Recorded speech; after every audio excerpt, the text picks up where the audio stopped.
Daughter of Prasad రావు. ఈ series G5 లో streaming అవుతుంది. మొత్తం 6 ఎపిసోడ్స్ తో. ఈచ్ ఎపిసోడ్ రన్ టైం వచ్చేసి 18 minutes to 26 minutes అలా ఉంటుంది. ఇంకా సిరీస్ అయితే చాలా బాగా నచ్చింది. సో ఈ సిరీస్ గురించి ఇంకా డీటెయిలింగ్ ఈ వీడియోలో మాట్లాడుకుందాం. లాస్ట్ వరకు స్కిప్ చేయకుండా చూడండి. ఇంకా సిరీస్ లో స్టోరీ గురించి మాట్లాడుకుంటే, స్వాతి అనే అమ్మాయికి హైదరాబాద్ లో జాబ్ వస్తుంది. కానీ వాళ్ళ నాన్నకి అంత దూరం పంపించడం అస్సలు ఇష్టం ఉండదు. కానీ స్వాతి ఎలాగోలాగా వాళ్ళ నాన్నని ఒప్పించి హైదరాబాద్ లో జాబ్ చేయడానికి వెళ్తుంది. అలా జాబ్ చేస్తున్న కొన్ని రోజులకి స్వాతి మిస్ అవుతుంది. అసలు స్వాతి ఎక్కడికి వెళ్ళింది, స్వాతి మిస్ అయిన రోజు ఏం జరిగింది, లాస్ట్ కి స్వాతి దొరికిందా లేదా అనేది మెయిన్ స్టోరీ.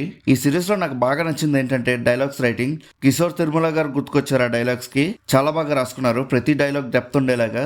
మెయిన్ గా రాజీవ్ కనకల గారి డైలాగ్స్ అయితే ఎక్సలెంట్ గా అనిపించాయి. ఇంకా సిరీస్ అయితే ఫస్ట్ ఎపిసోడ్ నుంచి మంచి ఇంట్రెస్టింగ్ గా తీసుకుని వెళ్లారు. ఎక్కడ ల్యాగ్ గానీ బోరింగ్ గా అనిపించకుండా. ఇంకా స్టోరీ కూడా ప్రిడిక్టబుల్ గా ఉండదు. ట్విస్టులు గానీ సస్పెన్స్ గానీ చాలా బాగా హోల్డ్ చేశారు లాస్ట్ వరకు. ప్రతి ఎపిసోడ్ కి ఒక కొత్త పాయింట్ ని రివీల్ చేస్తూ ఉంటారు.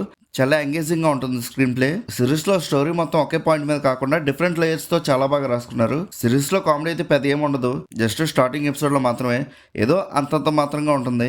ఇంకా మిగతా ఎపిసోడ్స్ మొత్తం సస్పెన్స్ తో అండ్ ఎమోషనల్ గా వెళ్ళిపోతూ ఉంటుంది. సస్పెన్స్ అయితే ఓకే గానీ ఎమోషనల్ సీన్స్ మాత్రం ఒక రేంజ్ లో రాసుకున్నారు. ఎక్సలెంట్ గా వర్కౌట్ అయ్యాయి. ఈ సిరీస్ లో ఎమోషన్ అనే కాదు, ప్రతి ఒక్కటే వర్కౌట్ అవడానికి మెయిన్ కారణం మ్యూజిక్ వల్లే. ప్రతి సీన్ ని చాలా బాగా ఎలివేట్ చేస్తాయి. మనకి ప్రతి సీన్ బాగా కనెక్ట్ అయ్యేలా ఇచ్చారు. బ్యాక్గ్రౌండ్స్ కొన్ని బీజిఎమ్స్ కానీ ఎంత బాగోకపోయి ఉంటే నేను ఈ సిరీస్ కి ఎంత బాగా కనెక్ట్ అయ్యేవాడినే కాదు. One of the major role play చేశాయి బ్యాక్గ్రౌండ్ స్కోర్ అనేది ఈ సిరీస్ లో. ఇంకా క్యారెక్టర్స్ పెర్ఫార్మెన్సెస్ గురించి మాట్లాడుకుంటే అందరూ చాలా బాగా చేశారు. మెయిన్ గా రాజీవ్ కనకల గారి యాక్టింగ్ అయితే చాలా న్యాచురల్ గా అనిపించింది.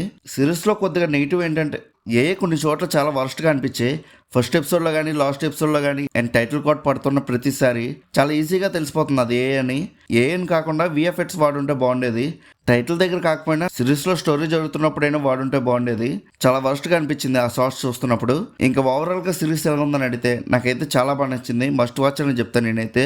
ఎలానో ఈచ్ ఎపిసోడ్ 18 to 24 minutes ఉంటుంది కాబట్టి అలా మొత్తం కలిపి లెక్కేసుకుంటే దగ్గరగా 2.5 hours అలా ఉంటుంది అంతే. సో సింపుల్ గా చూసేయచ్చు. ఎక్కడా బోర్ కూడా కొట్టదు. సో ఈ సిరీస్ ని మిస్ అవ్వకండి.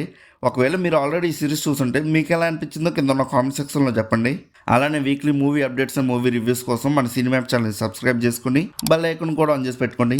మా వీడియోస్ని మీరు మిస్ అవ్వకుండా చూడగలుగుతూ ఉంటారు. ఇంకా మళ్ళీ మనం నెక్స్ట్ వీడియోలో కలుసుకుందాం. బాయ్.